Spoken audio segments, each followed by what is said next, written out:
Pria itu memasukkan moncong senjata ke mulutnya dan bersiap untuk bunuh diri, tetapi lengannya tidak cukup panjang untuk menarik pelatuk, jadi pria itu hanya berbaring dan bersiap untuk menarik pelatuk dengan jari-jari kakinya. Pria itu bertekad untuk mengarahkan moncong senjata ke kepalanya. Tepat ketika jari-jari kakinya hendak menarik pelatuk, tiba-tiba sebuah peluru artileri Soviet terdengar, mengguncang atap hingga berkeping-keping dan hampir mengubur penembak jitu Jerman yang ingin bunuh diri, sepenuhnya menghilangkan pikiran bunuh dirinya. Pria itu hanya menyiapkan senapan runduk dan menemukan seorang tentara Soviet di luar yang masih remaja, bermain dengan seorang gadis dengan gembira. Pria itu tidak memilih untuk menembak, tetapi membersihkan teropong 8X dan menonton dengan tenang melalui celah di jendela kayu. Sambil menatap gadis di jendela, tentara Soviet yang sedang memasak, dan keluarga yang merawat para lansia, penembak jitu Jerman itu lupa bunuh diri. Melihat pasangan muda yang jatuh di luar jendela, pria itu tak kuasa menahan tawa karena empati. Senjatanya sudah lama tidak membunuh siapapun.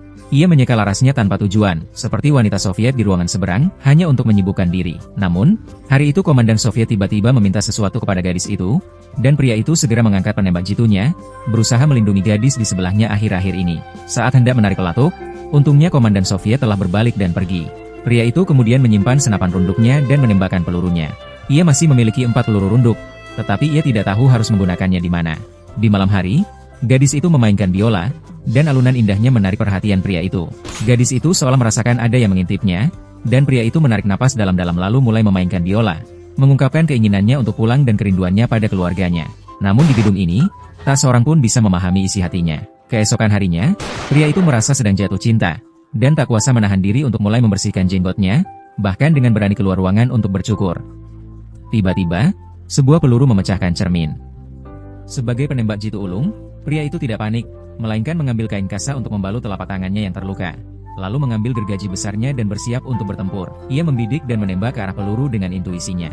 Musuh yang menjulang di atap membuat penembak jitu Jerman itu merasa seperti menghadapi musuh besar, jadi ia menarik pelatuknya lagi. Musuh di atap ternyata adalah sepotong kain, yang jatuh ke tanah tertiup angin.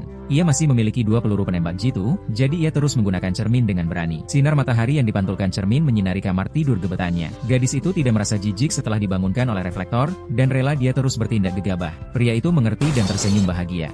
Gadis itu melihat melalui cermin di rumah. Ia melihat tentara Jerman di gedung seberang.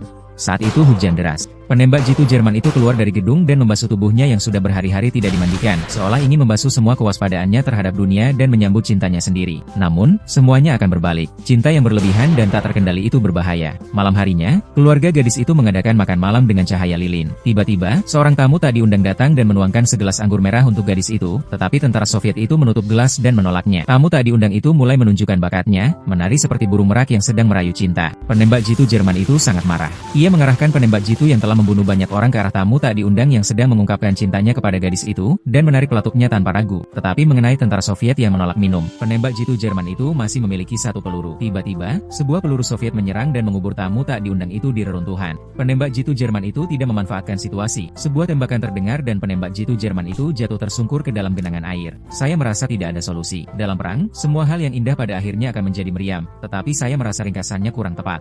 Saya ingin tahu pendapat Anda di kolom komentar.